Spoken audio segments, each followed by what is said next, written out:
ठीक है, ठीक है। तो ठीक है, तो विजय जी, हम हाँ। लोग अच्छा, ये जो कोर्स है, ये मेरा अपना कोर्स से थोड़ा बहुत कुछ रिकॉर्डिंग करके मैं अपना यूट्यूब में डालना चाहता हूँ, ठीक है। तो जैसे मेरा अभी कोर्स चल रहा है कि ओपन इंटरेस्ट, आज जो भी मैं टॉपिक बात करूँगा, ओपन इंटरेस्ट क्या है, ऑप्शन चेन क्या है, ऑलरेडी हम लोग चार्ट पैटर्न रिवर्सल में ऑलरेडी बात कर चुके हैं। बट इससे पहले मैं निफ्टी और बैंक निफ्टी के ऊपर मैं बात कर लेंगे, हम लोग बात कर लेंगे। और अभी जो बात कर रहे थे वो डाउजेंस के ऊपर है, कैसे क्या, जैसे हम लोग देख रहे हैं कि काफ़ी यूट्यूब चैनल में जो बड़े बड़े टारगेट देते हैं कि बड़े बड़े टारगेट पाने के लिए क्या क्या करना पड़ता है, क्या क्या चीज़ को देखना पड़ता है, ये सारा चीज़। क्योंकि पहले हमें ये नहीं, हम ज्योतिष नहीं है, हम एस्ट्रोलॉजर नहीं है, तो एस्ट्रोलॉजर भी उतना सटीक नहीं होते। तो आप अगर स्टेप वाइज चलोगे तो ही मंजिल जो है ऊपर जाके ही पहुंचोगे, नहीं तो वो नीचे ही नीचे रहोगे, ठीक है ना। तो ठीक है, तो आप लोग निफ्टी एनालिसिस में चैनल में आप लोग को स्वागत है। तो चलिए विजय जी, जैसे कि ये मेरे स्टूडेंट है और ये काफ़ी इनकी कोर्स तो कंप्लीट हो चुकी है, और अभी जो हम लोग पेंडिंग जो कोर्स है ऑलरेडी इंडिकेटर्स है, इंटर मार्केट एनालिसिस है, और आपका रेशियो चार्ट भी है, और इसमें हम लोग ओपन इंटरेस्ट और ऑप्शन चेन के ऊपर बात करेंगे। तो चार्ट पैटर्न जो है वो सब कुछ कंप्लीट हो चुका है। आज मैं उनको यही दिखा रहा था कि चार्ट को देखने के नज़रिया क्या होनी चाहिए। विजय जी, आप अपना एक्सपीरियंस बताइए, शेयर कीजिए, उसके बाद हम अपने आगे बढ़ेंगे। जी बताइए विजय जी। हाँ, अभी पहले जो मैं चार्ट पैटर्न वगैरह देखता था तो उसमें उतना क्लैरिटी नहीं रहता था, जो आपने पढ़ाने के बाद यानी जो लाइव और सेशन दिखाने के बाद अभी क्लैरिटी हुआ कि तुम्हारा जो चार्ट पैटर्न है वो लॉन्ग टर्म ज्यादा फ्रेम में देखने के बाद तुमको सही डिसीजन और प्रेडिक्शन करने में हेल्प करती है। तो definitely it is helpful that I learned lot of things from you आप अभी regarding इन्वेस्टमेंट कर charts रहे हैं and या volume ट्रेडिंग कर रहे हैं? analysis। आप अभी इन्वेस्टमेंट कर रहे हैं या ट्रेडिंग कर रहे हैं? अभी फिलहाल तो मैं इन्वेस्टमेंट करता हूँ। ठीक है। तो ट्रेडिंग के लिए आपने कभी ट्रायल किया? मैंने जैसे कहा कि क्वांटिटी कम करके आप करना चाहिए, किए? मुझे पहले मैं ट्रेडिंग करता था लेकिन उसमें बहुत लॉस हो चुका था। हम्म। ठीक है, ठीक है। तो अभी आपको पैटर्न पूरा हेल्पफुल मिल रहा है कि अभी मार्केट में कैसे क्या डिसीजन लेना चाहिए, क्या नहीं होना चाहिए, अब मार्केट समझ में आ रहा है इस टाइप, मतलब अभी जो जिस हिसाब से वोलाटिलिटी हो रहे हैं। हाँ, अभी तो पूरा क्लियर समझ में आ रहा है। ठीक है, साइकोलॉजी वगैरह सब पैटर्न वगैरह सब कुछ क्लियर आ रहा है, अभी समझ में आ राइट। रहा है। देखिए व्यूअर्स, मैं आपको एक चीज़ बताना चाहूँगा कि देखिए, एक होता है अंडरस्टैंडिंग और एक होता है एक्शन। अंडरस्टैंडिंग का मतलब क्या होता है कि आप निफ्टी को, ट्रेंड को समझ पा रहे हैं, which is very very good, और विच इज़ ए प्रायर मतलब स्टेज, राइट। पहला स्टेज होता है कि निफ्टी या आप कोई भी स्टॉक की बात करें तो उनकी जो पहला चल होता है, जो ट्रेंड होती है, आप समझ में, हाँ आज ये ऊपर जाएगा, कल नीचे जाएगा, या एक हफ्ते के बाद ये ऊपर जाएगा, एक हफ्ते के बाद नीचे आएगा, या एक महीने के बाद ऊपर जाएगा। तो which is very very necessity for a analysis, ठीक है। बट उसके बाद और एक सबसे बड़ा इंपॉर्टेंट पॉइंट होता है, वो होता है मनी मैनेजमेंट।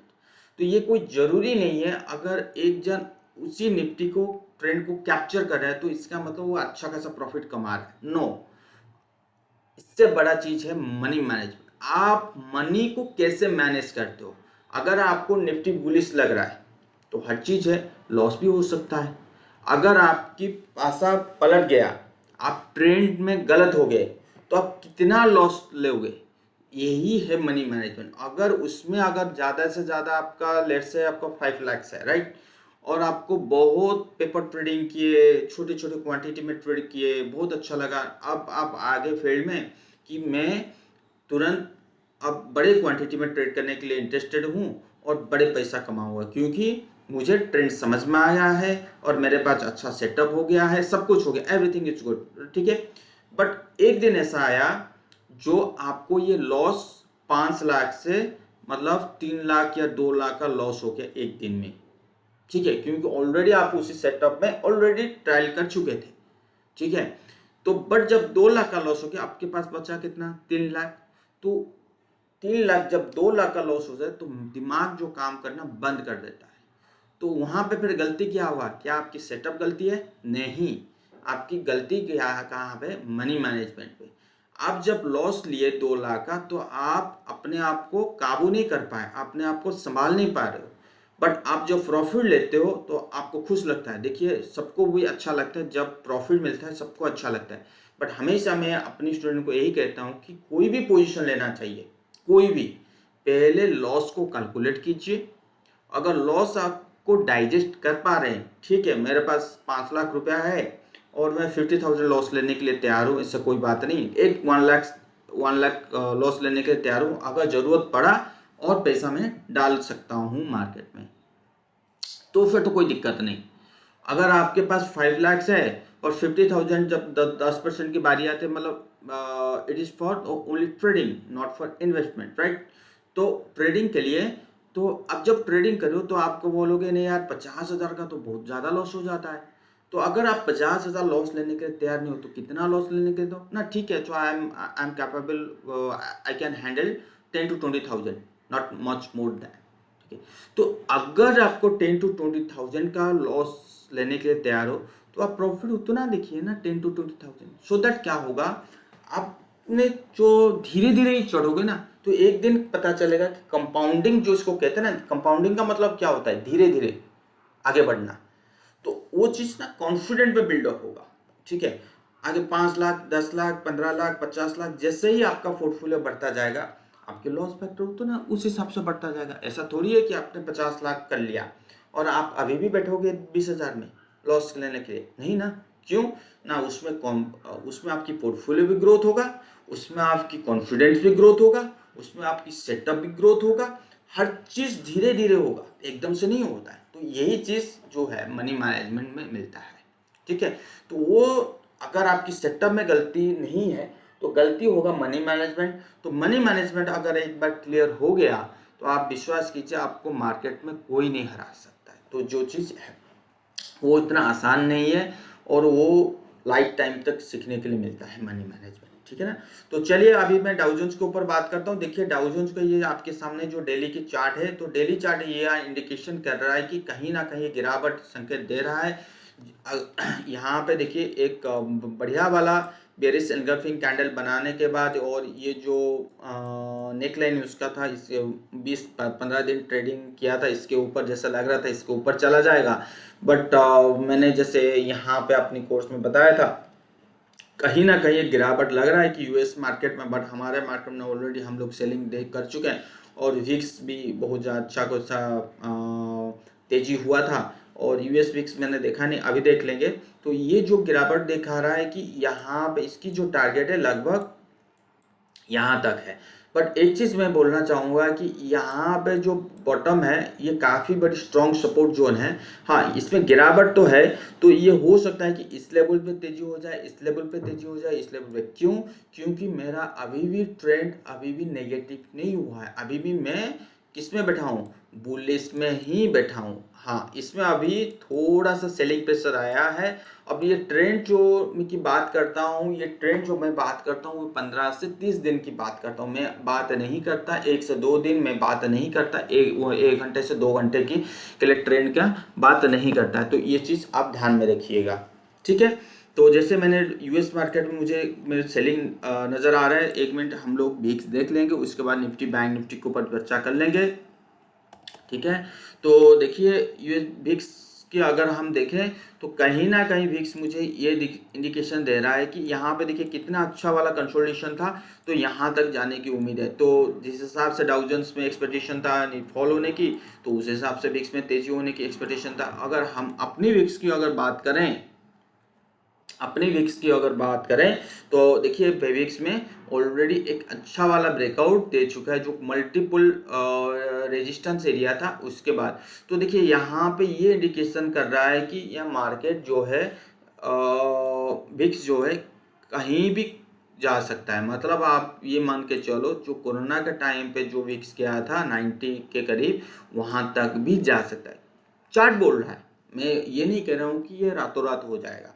काफ़ी जन आप अगर सोशल मीडिया में एक्टिव हो और आप यूट्यूब देख रहे हो, तो जैसे मेरा यूट्यूब में चैनल है, अगर आपको पसंद आता है तो लाइक सब्सक्राइब जरूर कीजिएगा। और मैं ये कह ये बहुत लोग ये देख लिए कर रहे हैं कि जैसे विक्स में ब्रेकआउट आया तो विक्स में अगर तेजी होगा तो मार्केट में फॉलो कर। देखिए जी, ऐसा नहीं होता, ऐसा नहीं होता कि रातों रात तो उस टाइप की फॉल हमें देखने को मिल जाएगा। देखिए कोरोना के टाइम पे जो फॉल मिला है, वो फॉल आने के लिए और 20 से 25 साल लगेगा। इस टाइप की फॉल नहीं होता, नंबर वन। नंबर टू, 2020 में आप फंडामेंटल में जाइए। जैसे विजय जी आप पूछ रहे थे, विजय जी आपको सुनाई दे रहा है? हेलो। हाँ देवी जी। हाँ, तो जैसे आप पूछ रहे थे फंडामेंटल का कोई है, एग्जिस्ट है या नहीं है। देखिए ये है, कैसे कैलकुलेशन करेंगे। फंडामेंटल जब 2020 में जाइए, जो फॉल हुआ था, उससे पहले आप एनालिसिस कीजिए इन्फ्लेशन कितना था। उसके बाद उस पॉइंट में आप एनालिसिस कीजिए उनकी इंटरेस्ट रेट कितना था, राइट। उस पॉइंट पे एनालिसिस कीजिए बॉन्ड कितना था, राइट। उसमें एनालिसिस कीजिए करेंसी कहाँ पे था। तो ये जो बेसिक जो प्राइस है, जीडीपी क्या था, राइट। तो यहाँ पे जो होता है, आप एनालिसिस करने के बाद ये पता लगेगा कि अगर उस स्टेज में ऐसा हुआ था तब जाके फॉल हुआ, क्या ऐसा कुछ हुआ है अभी? अभी अगर इंटरेस्ट रेट की बात करें तो 0% है। इन्फ्लेशन की बात करें, तेजी हो रहा है। ऐसा नहीं है कि ऐसा इन्फ्लेशन आ गया कि मार्केट में उससे सुनते, जैसे पेट्रोल की प्राइस अभी बढ़ गया है तो हम 100 रुपये के हिसाब से पेट्रोल डालते हैं तो हमें बहुत क्या लगता है, बहुत चिढ़ आता है कि यार इतना रुपया दे के पेट्रोल में भरूं और मैं गाड़ी मतलब पेट्रोल खत्म हो जाएगा तो सारा चीज़, मतलब पेट्रोल जो डीजल होता है वो सारा चीज़ ट्रांसपोर्टेशन के ऊपर भी इफेक्ट करता है, जिस हिसाब से हमारा हर चीज़ बढ़ जाता है, ठीक है। तो इन्फ्लेशन इसको कहते हैं। तो क्या यूएस, अभी I am talking about the US market, not Indian market, right. क्या ऐसा कुछ हुआ है? नहीं, वो स्लोली स्लोली राइजिंग कर रहा है। तो अगर हम एक लिमिटेशन तक नहीं पहुंचेंगे तब हम सेल में नहीं आएंगे ना, ठीक है। ये चीज़ है, क्या है ना, इंटरेस्ट रेट ऐसे बढ़ना चाहिए, इन्फ्लेशन ऐसे बढ़ना चाहिए, ठीक है। डॉलर भी कहीं ना कहीं एक महंगा होना चाहिए, तब जाके इसमें सेलिंग आएगा, इससे पहले नहीं। पैटर्न को हमेशा पैटर्न कुछ बोल दे, नो। पैटर्न के साथ साथ फंडामेंटल भी कुछ देखना जरूरी होता है, नंबर वन। नंबर टू, उनकी मार्केट में अभी भी स्टिमुलस पैकेज की जो फ्लो है अभी भी बरकरार है, अभी भी है। क्या किसी ने उसने पूछा, क्या किसी ने अपने आप को पूछा कि अब उनकी मार्केट में जो कोरोना के टाइम के बाद एक मतलब 1 साल में इतना बड़ा फॉल, इतना बड़ा तेजी कैसे हो गया? How is it possible? आपने कभी सोचा? सिंपल लोग, जहाँ पे हम लोग काम करते हैं ये होता है मनी मार्केट, पैसे में, मतलब शेयर मार्केट, बट इससे मनी मार्केट, ठीक है। विदाउट पैसा यहाँ पे काम नहीं कर सकते।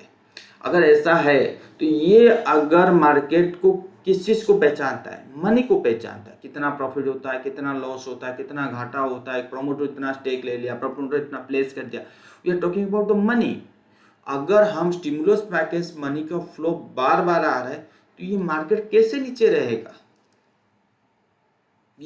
ये कंसेप्ट है। और अगर स्टिमुलस पैकेज, जैसे मैंने अभी सुनने में आ रहा था 1.9 ट्रिलियन डॉलर की अभी भी स्टिमुलस पैकेज आने वाला है, अगर वो आएगा, ठीक है, वो डिस्काउंट हो चुका है बट मार्केट में तो आएगा ना। तो अगर मार्केट में आया, क्या निफ्टी, क्या सेंसेक्स यहाँ पे बहुत ज़बरदस्ती सेलिंग आ चुका है? ज़बरदस्त मतलब बहुत भयंकर, सॉरी सेलिंग कह रहा हूँ, भयंकर बाइंग आ चुका है? नहीं ना, डाउ जोन्स में नहीं। तो ये जब तक, क्या डिस्ट्रीब्यूशन पैटर्न बना है, क्या ऊपर नहीं जा पा रहा है, ऐसा कुछ हुआ है? नहीं ना। तो इसलिए क्या हमने समय देना चाहिए, ये रातों रात फॉल नहीं हो गए, ये चीज़ है। अगर हम अपने इंडियन मार्केट की बात करें, इंडियन मार्केट में इन्फ्लेशन थोड़ा सा अच्छा है। अब जीडीपी डाटा आया है, वो भी बहुत बढ़िया है। क्या जीडीपी डाटा अच्छा? तो हाई में हमेशा जीडीपी डाटा अच्छे से अच्छा होता है। हाई में हमेशा आईआईपी डाटा हमेशा अच्छे से अच्छा होता है, इन्फ्लेशन हाई में रहता है, इंटरेस्ट रेट हाई है, तब जाके मार्केट में फॉल आता है। जो फंडामेंटल जो है इसी हिसाब से कंपैरिजन करनी चाहिए, ना कि फंडामेंटल वैसे कंपैरिजन करनी चाहिए कि हमारा जीडीपी डाटा ये है, हम कभी 8% चल रहे थे, नहीं, जब 8% 7-8% आएंगे तब जाके फॉल आएंगे। में ये जरूरी नहीं है कि 7-8% आने के बाद हम फॉल आए होगा, ये कोई जरूरी नहीं है, बट एक एक्सपेक्टेशन है, ठीक है। तो उस बेसिस में मैं ये नहीं देख रहा हूँ कि हमारे मार्केट में इतनी बड़ी फॉल की मैं देख नहीं रहा हूँ, ठीक है। हमारी मार्केट नो डाउट हमारे मार्केट में एक वीक्स ब्रेकआउट दे चुका है, यूएस मार्केट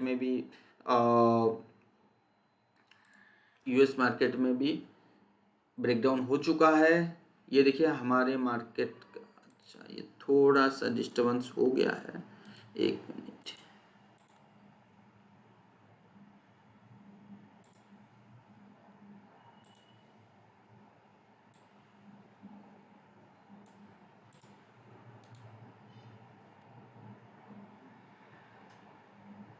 चलो ठीक है, तो ये हो गया। देखिए निफ्टी जो है अभी भी हायर हाई है, स्टिल ट्रेडिंग एबव 13,600 लेवल, ये जो लेवल है अभी भी इसी के ऊपर ट्रेड कर रहा है, राइट। तो which is a positive signal. मेरा ट्रेंड अभी भी क्या है, बुल है, अभी बियर नहीं हुआ है, राइट। तो ये जो साइकोलॉजिकल फिगर था 15,500 15,000 और मार्केट में काफ़ी डाइवर्जेंस वगैरह शो करा था, तो एक करेक्शन चाहिए था, वो करेक्शन हो रहा है, करेक्शन हो रहा है। और बजट की अगर हम बात करें, जो बजट डे का कैंडल था और बजट डे की जो सपोर्ट एरिया था, तो मुझे लगता है ये काफ़ी, ये जो एरिया है ये टर्निंग पॉइंट का काम करेगा। आप हमेशा याद रखिए कभी इवेंट होता है उस कैंडल के आसपास सपोर्ट रेजिस्टेंस वो एरिया काफ़ी मायने रखता है, टर्निंग पॉइंट, ठीक है। जैसे मैम ने कहा कि मार्केट ने काफ़ी बजट को बहुत अच्छा माना है, तो हो सकता है कि मार्केट इस गैप को अगर 100 पॉइंट नीचे खुलता है, जैसे अब मेरा एसजेक्स निफ्टी 56 पॉइंट प्लस दिखा रहा है और 4% का हम लोग निफ्टी में फॉल मिला था, तो अगर 100 पॉइंट की फॉल हमें मिलता है तो मेरा कहने का मतलब है कि 14,300 से लेके 14,100 काफ़ी बड़ी सपोर्ट एरिया है, जो चीज़ हमें ऊपर जाने की ताकत देगा और मार्केट आसानी से नीचे नहीं आएगा, यहाँ से बाउंस होना एक चाहिए। अगर हम उसी चीज़ को अगर ऑप्शन चेन के ऊपर हम बात करें, तो वो भी कह रहा है कि 14,000 का जो लेवल है काफ़ी बड़ी सपोर्ट एरिया आ रहा है। तो 14,000 और आपका प्राइस वाइज 14,000 14,100 14,300 और आपकी रेजिस्टेंस जो आ रहा है 15,000, आपको ऑप्शन चेन वाइज 15,000 का रेजिस्टेंस आ रहा है और 14,800। तो कुल मिला के अगर हम देखें तो नीचे जाने की जितना पॉइंट नहीं है, ऊपर जाने के लिए उतना उससे ज़्यादा है। तो हम अगर 100 पॉइंट या 150 पर नीचे खोलते हैं तो एक अपॉर्चुनिटी होगा बाइंग जोन के लिए, ना कि सेलिंग जोन। सिर्फ भिक्स को देख के आप ये मत कीजिएगा कि यहाँ पे फ्री फॉल उस टाइप की सिचुएशन मत लीजिएगा, ठीक है।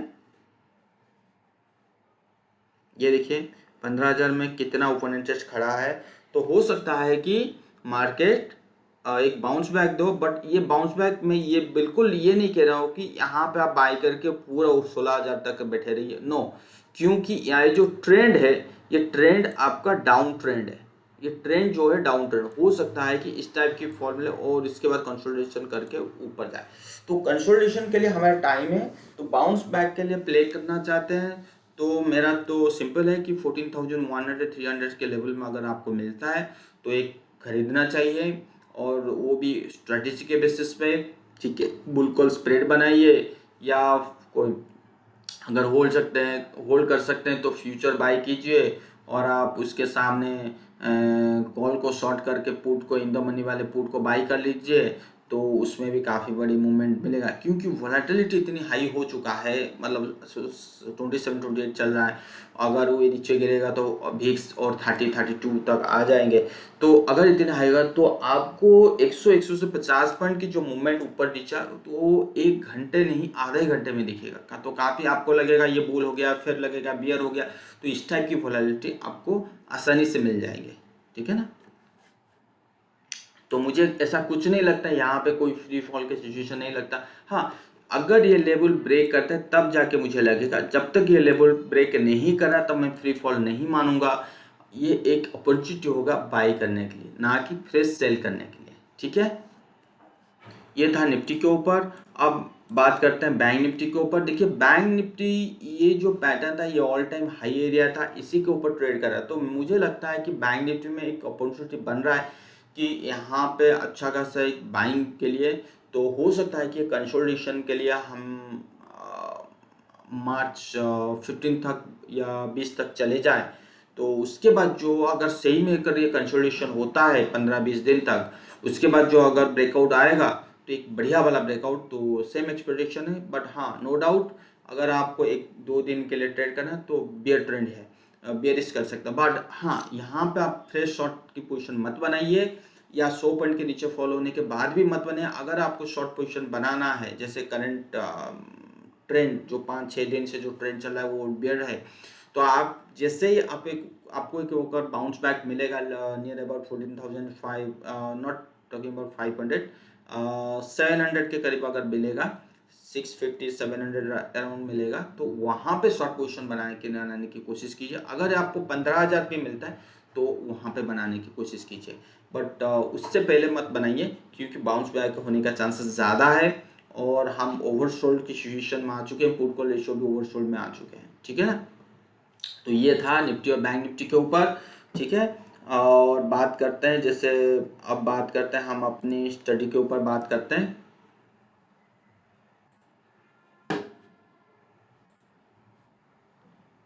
ठीक है।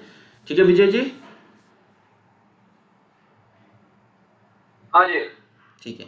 देखिए विजय जी, ये था कुछ कैसे कैसे मैं क्या पढ़ाता हूँ, क्या करता हूँ। चलो कुछ पार्ट इसमें वीडियो में मैं डाल दूंगा, ठीक है।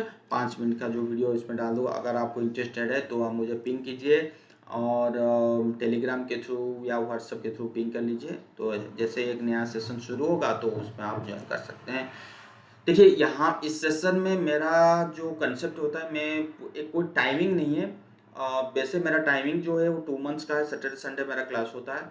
और इसमें क्या होता है, जब तक अगर आपको सेटिस्फाई नहीं हुआ तो जो नया बैच आएगा तो उसमें भी आप कर सकते हैं। और इसी के बीच में आप कोई भी क्वेरी हो, कुछ भी पूछ सकते हैं, ऐसा कुछ नहीं। और इसमें सारा पैटर्न जितने भी है, पैटर्न, ओपन इंटरेस्ट, जो भी पैटर्न की बात आप कर रहे हो, candlestick pattern, continuous pattern, reversal pattern, सब कुछ उसमें इसमें आएगा। Open interest, option chain. देखिए मैं ऑप्शन चेन के बारे में बता दूं, मैं बेसिक आपको बताने के लिए तैयार हूँ, बट जो एडवांस ऑप्शन चेन की जो की बात होती है, ऑप्शन स्ट्रेटेजी की बात हुई थी, वो मैं इसमें नहीं पढ़ा रहा हूँ। बाकी सब कुछ है इसमें। Inter market analysis, inter depth analysis, inter index analysis, कैसे पता करें कि आने वाले टाइम पे क्या हो रहा है क्या नहीं, इसको भी वॉल्यूम वाइज को कैसे पता करें, गैप, वॉल्यूम, ये सारा चीज़ होगा। इंडिकेटर्स भी है इसमें, ठीक है। तो ये सब कुछ है। ये ट्रेडिंग वालों के लिए, जो ट्रेडर का है उनके लिए भी है, जो इन्वेस्टमेंट कर रहे हैं उनके लिए, तो 2 जन के लिए है, ठीक है। तो देखिए यह आपके सामने है triple top, triple bottom, but generally हम इसको डब्लू और एम शेप भी कहते हैं, डब्लू शेप कहते हैं, ठीक है ना। ये देखिए डब्लू, तो ये जनरली डब्लू क्या होता है, इसको कहते हैं हम डबल बॉटम। जैसे यहाँ पे एक बनाया ट्रिपल बॉटम, बट इसको हम डबल बॉटम भी कह सकते हैं, डब्लू। बट जब भी इस टाइप की बनता है तो काफ़ी बड़ी चांसेस है कि ये ऑल टाइम हाई जो है इसको टच कर सकता है काफ़ी। अभी अगर आप जाओगे तो चार्ट देखोगे, काफ़ी बहुत सारे ऐसे चार्ट आपको मिलेंगे डब्लू शेप, जो बहुत ही जल्दी ये आपको ऑल टाइम हाई देखने के लिए मिला है, ठीक है। वो एक रिवर्सल सिग्नल होता है। तो आपका बाइंग जोन होगा, ये जैसे यहाँ पे ब्रेकआउट देता है तो यहाँ पे बाइंग जोन, यहाँ पे बाइंग जोन टारगेट होता है। ये देखिए ये एम शेप, यहाँ पे सेलिंग जोन टारगेट होता है। ये जिनको फ्यूचर में रोल ओवर करना, मतलब ज़्यादा बड़ी पोजीशन है बट फ्यूचर में रोल ओवर कर सकते हैं, तो उनके लिए भी ये है, ठीक है जी। और इसको हम ट्रिपल टॉप भी कह सकते हैं, ट्रिपल बॉटम भी होते हैं। तो ये पैटर्न जनरली रिवर्सल में सिग्नल आता है, ये कोई कंटिन्यूस पैटर्न नहीं होते, रिवर्सल सिग्नल मतलब मार्केट ऐसे ऐसे जा रहा है और यहाँ पे करेक्शन आया, कंसोलिडेशन किया, 2-3 महीना 4 महीना कंसोलिडेशन, उसके बाद जब मार्केट आता है, क्या यहाँ पे ऑल टाइम हाई को टच करना, आप सोचोगे अच्छा एक ये तो आपने कह दिया कि ऑल टाइम हाई को टच करेगा, राइट, ठीक है। इसको टच करने के बाद क्या मार्केट नीचे आता है? जरूरी नहीं है, उस टाइम पे मार्केट कंडीशन क्या होगा क्या नहीं, हो सकता है कि ऑल टाइम टच करके और यहाँ पे कंसोलिडेट करके फिर ऊपर चला जाए। तो आप जनरली ये मान के चलिए कि ये रिवर्सल सिग्नल है, ये रिवर्सल सिग्नल। तो रिवर्सल सिग्नल जो होते हैं वो 1 महीने 2 महीने के लिए नहीं होते, बड़ी टाइम फ्रेम के लिए होते हैं। कंटिन्यूस पैटर्न जो होते हैं वो क्या होते हैं, छोटे टाइम फ्रेम के लिए होते हैं। क्लियर विजय जी? हाँ जी। देखिए आपके सामने एक हिंद पेट्रो, इसको मैंने दिया था अपने ग्रुप में। तो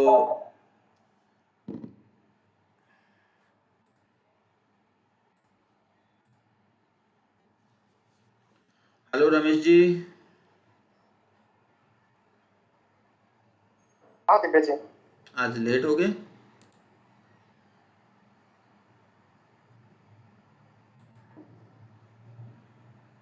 हाँ दिव्या जी। मैं कहा आज लेट हो गए। हाँ मेरा थोड़ा काम है, वो बाहर गया मगर उधर थोड़ा लेट हुआ। चलो कोई बात नहीं।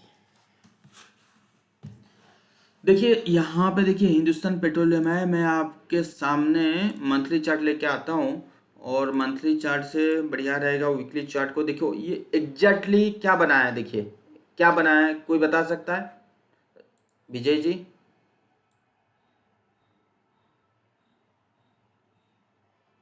तो रहा है डब्ल्यू शेप, करेक्ट। यहाँ पे बढ़िया वाला सपोर्ट बना और यहाँ पे देखिए डब्ल्यू शेप छोटा वाला देखिए, ये एक तो ये डब्ल्यू शेप कह रहा है कि भाई ऑल टाइम हाई यहाँ पे, और एक डब्ल्यू शेप देखिए यहाँ पे ये कह रहा है कि आपका जो प्रायर टारगेट है देखिए 340 पहला टारगेट, जो फाइनल टारगेट है आ रहा है वो 500 के करीब आ रहा है, मिल रहा है? यस यस और इसके साथ कंपैरिजन मिल रहा है। जी रमेश जी कुछ कह रहे हैं? नहीं नहीं मिल रहा है, बोल रहा है। हाँ अच्छा, यहाँ पे देखिए वॉल्यूम की भी एक्टिविटी हो रही है, कहाँ पे हो रही है? बाइंग जोन में हो रही है, प्राइस बढ़ रहा है, वॉल्यूम भी बढ़ रहे हैं धीरे धीरे, ठीक है। तो कुल मिला के यहाँ पे जो छोटे वाले टाइम फ्रेम में ये कह रहा है कि यहाँ तक जाएगा और इसको क्रॉस करते ही यहाँ तक आएगा। तो ये देखिए कितने दिन का कंसोलिडेशन है, ये जो डबल बॉटम बनाया है कितने दिन का कंसोलिडेशन। देखिए अक्टूबर 2018 को उसने लो लगाया था और उसके बाद दोबारा जो उसने लोगो लगाया 18 अक्टूबर, मतलब 2 साल का कंसोलिडेशन। तो जनरली 2 साल का कंसोलिडेशन अगर आपको वीकली टाइम फ्रेम में मिलता है, सॉरी मंथली टाइम फ्रेम में मिलता है, तो काफ़ी बड़ी रिवर्सल का सिग्नल आपको इस स्टॉक में देखने के लिए मिलेगा। जो टारगेट मेरा प्रायर टारगेट जो मैं आपको बता रहा हूँ 550, ये 550 के टारगेट नहीं है, ये बड़ी टारगेट के लिए आप इसमें देख सकते हैं। मतलब आप इस लेवल में अगर बात करें तो करीब करीब 5 टाइम्स, अगर 550 के लेवल में भी बात करें तो भी मुझे 3 टाइम्स to 4 टाइम्स भी मिलने की उम्मीद है। और यहाँ पे 240 जैसे चल रहा है मार्केट हिंदुस्तान पेट्रोलियम, तो यहाँ पे तो मिनिमम जो टारगेट मैं आपको बता रहा हूँ 5 टाइम्स नहीं तो 10 टाइम्स को आराम से दे सकता है, ठीक है। जैसे मैंने कहा कि अभी PSU स्टॉक में काफ़ी बड़ी तेज़ी आ रहा है, तो हो सकता है ये काफ़ी बड़ी वैल्यूएशन के हिसाब से, और जैसे अगर डिस इन्वेस्टमेंट अगर सही मायनों में जैसे गवर्नमेंट पीछे पड़ा है कि अभी मार्केट सही है और BPCL का डिस इन्वेस्टमेंट जो प्रायोरिटी में है नंबर 1 में, अगर सही मायनों में हो जाएगा तो आप विश्वास कीजिए हिंदुस्तान पेट्रोलियम 2 महीने में कम से कम 200% भी भाग सकता है 2 महीने के अंदर। और ये देखिए कोविड के टाइम पे उसने अक्टूबर 2018 को लो लगाया था 166, बट जब कोविड के टाइम पे जो फॉल आया था इसी लेवल के नीचे भी क्लोज नहीं दिया। इसका मतलब क्या है? इसका मतलब प्राइस अपना लेवल को रेस्पेक्ट दे रहा है। जब प्राइस ही अपना लेवल को रेस्पेक्ट दे रहा है तो हम कौन होते हैं कि फ्री फॉल हो जाएगा, निफ्टी 7,000 पहुंच जाएगा? ऐसा नहीं है ना। हम कौन होते हैं? बस हमें अपना निफ्टी स्टॉक के हिसाब से चलना चाहिए। अगर हम इन्वेस्टमेंट कर रहे हैं तो ये एक बहुत ही अच्छा मौका है कि हम यहाँ पे इन्वेस्टमेंट कर सकते हैं। और मुझे बहुत ही बड़ी यकीन है ये आने वाले टाइम पे, अगर आने वाले टाइम में ये आपको 1000 से 1500 के लेवल में आराम से मिल जाएगा, आराम से, हंसी खुशी आपको 1500 के लेवल में मिल जाएगा। और ये बहुत ही जल्दी देखने के लिए मिलेगा। और ऐसा बढ़िया वाला सेटअप बहुत ही रेयर मिलता है। मैं आपको बताता हूँ, बहुत ही रेयर मिलता है।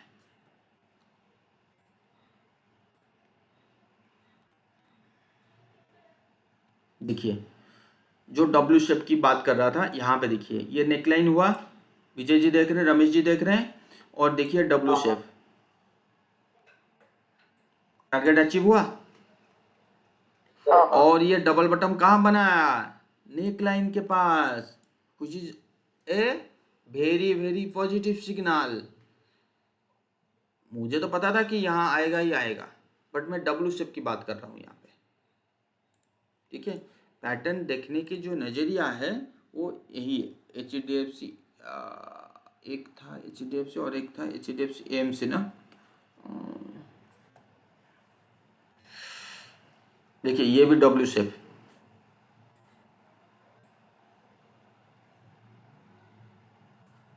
लगभग पहुंच गया, उसके बाद सेलिंग आया और सेकेंड डब्ल्यू शेप बना रहा है।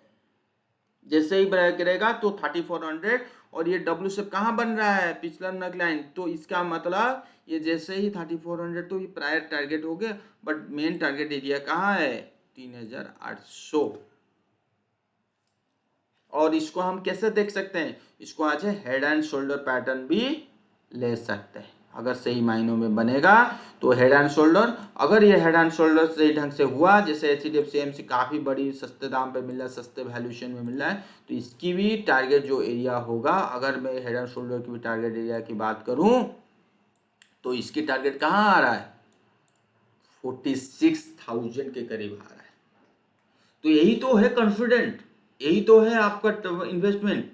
इससे बढ़िया रिटर्न और कोई दे सकता है? ये अच्छी वाली कंपनी की बात करता हूँ, खराब कंपनी की बात नहीं कर रहा हूँ। Bajaj invest holdings, Bajaj holding की भी हम लोग अगर बात करें तो देखिए बजाज होल्डिंग में ऑल टाइम हाई को क्रॉस कर चुका है, नहीं टच कर लिया, नहीं बजाज होल्डिंग। और कौन था, और क्या, और एक और क्या था याद नहीं आ रहा है। बहुत सारे ऐसे पैटर्न्स है जो BSF है क्या, BSF में काफ़ी बड़ी बुलिश हूँ, काफ़ी दिन से बुलिश हूँ, क्योंकि यहाँ पे यू टर्न बनाया है, इनवर्स यू टर्न।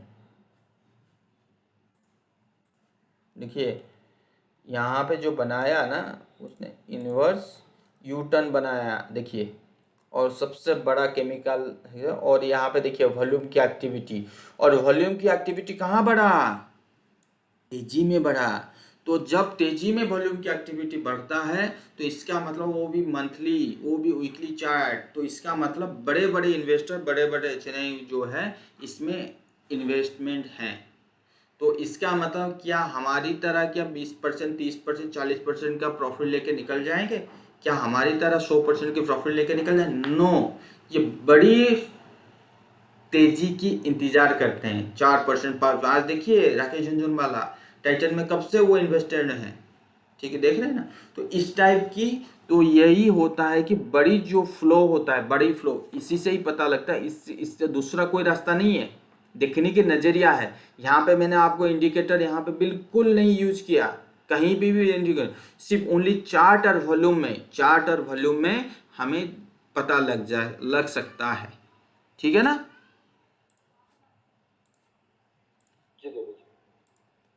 कोई कंफ्यूजन?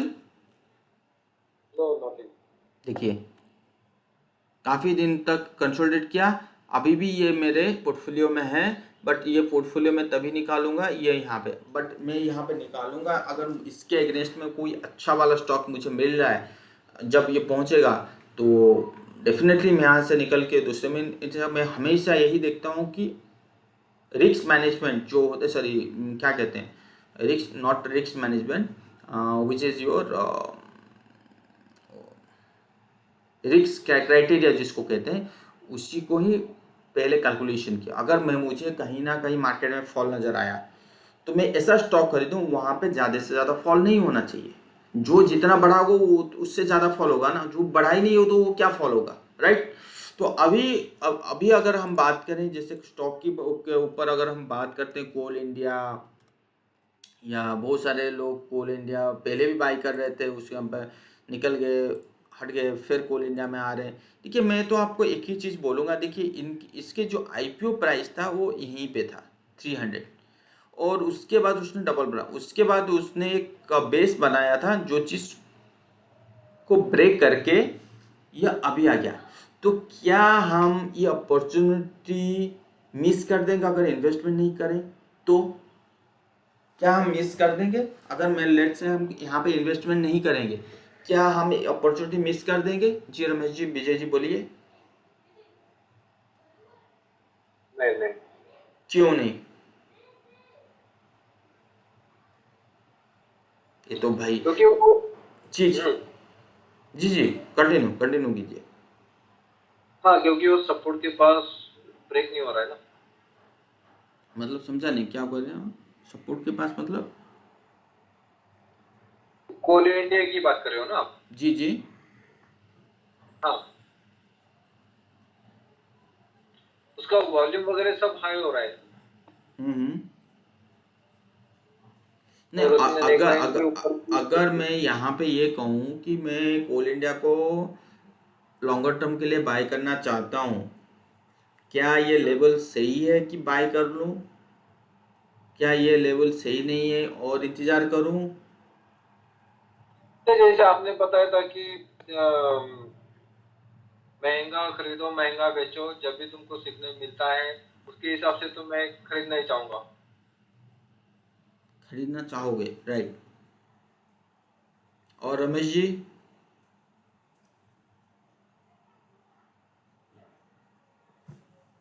हाँ दीपेश जी। हाँ, आप कोल इंडिया में इन्वेस्टमेंट करना चाहते हैं 5 साल, 6 साल, 10 साल? नहीं नहीं दीपेश जी, क्यों?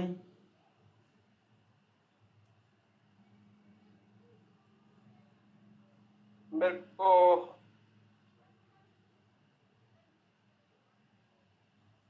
पैटर्न उतना अच्छा नहीं लगता है, अच्छा नहीं लग रहा है। तो कब आप इन्वेस्टमेंट करना चाहेंगे?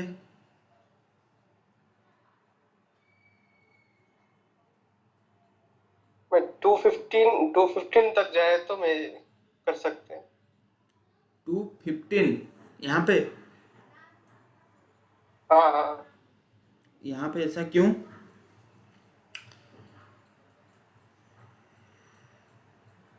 उधर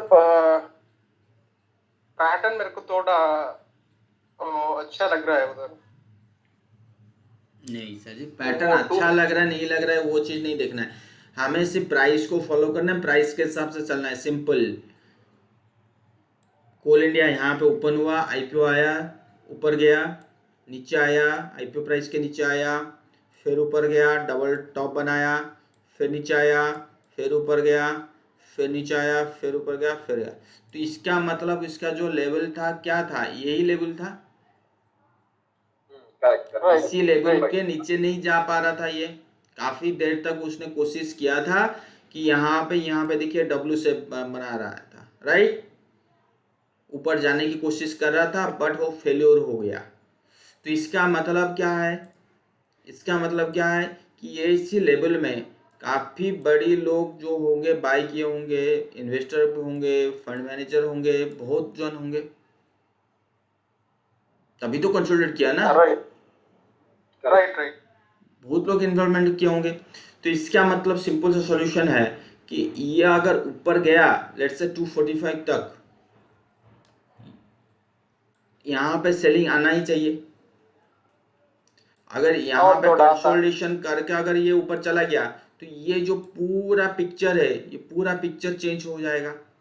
जैसे मैंने एक मेरा डायलॉग है, महंगा खरीदो महंगा बेचो, वो कहाँ पे लागू होगा? वो 245 250 के ऊपर लागू होगा ना यहाँ पे। तो लोग यही बोलेंगे अच्छा ठीक है 250 के ऊपर आप उसके ऊपर बाय करोगे, बट आपने 150 में क्यों नहीं खरीदा? 100% 100 पॉइंट का रिटर्न मिल जाएगा, तो नियर अबाउट 100% के करीब करीब आएगा।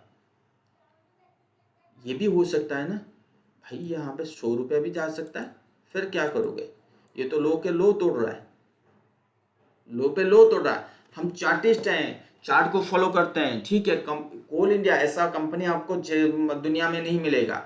अगर मैं 250 में भी इन्वेस्टमेंट करूंगा तो अगर इसके पास ताकत है तो भी 2500 रुपया चला जाएगा, तो भी 2500 तक चला जाएगा।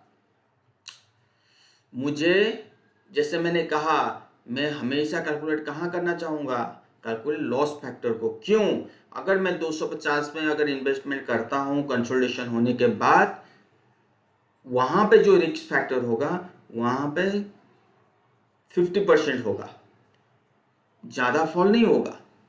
अगर भी फॉल होगा तो वो 150 के करीब आएगा मैक्सिमम टू मैक्सिमम। जहाँ अगर मैं 150 में इन्वेस्टमेंट कर लूँ, अगर इसमें अगर फॉल हुआ तो भी 100 भी जा सकता है, 50 भी जा सकता है। तो जो चीज़ ऐसे ऐसे जाता है तो वो ऊपर चढ़ने में काफ़ी साल लग जाता है। अगर कोल इंडिया में लेट से इन्वेस्टमेंट अगर किया होता मैं इसी दिन 2017 में, और मेरा पोर्टफोलियो का वैल्यू 152 में है, मेरा इन्वेस्टमेंट किया हूँ 250, तो मैं क्या करूँगा?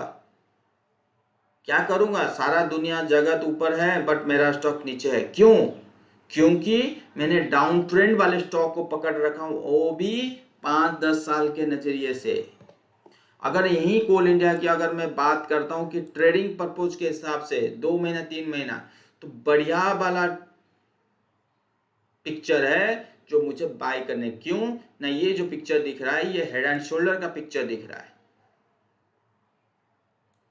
तो ब्रेकआउट 180 190 के करीब ये टारगेट जोन दिखाई दे रहा है। 180 190 के करीब टारगेट जोन दिखाए।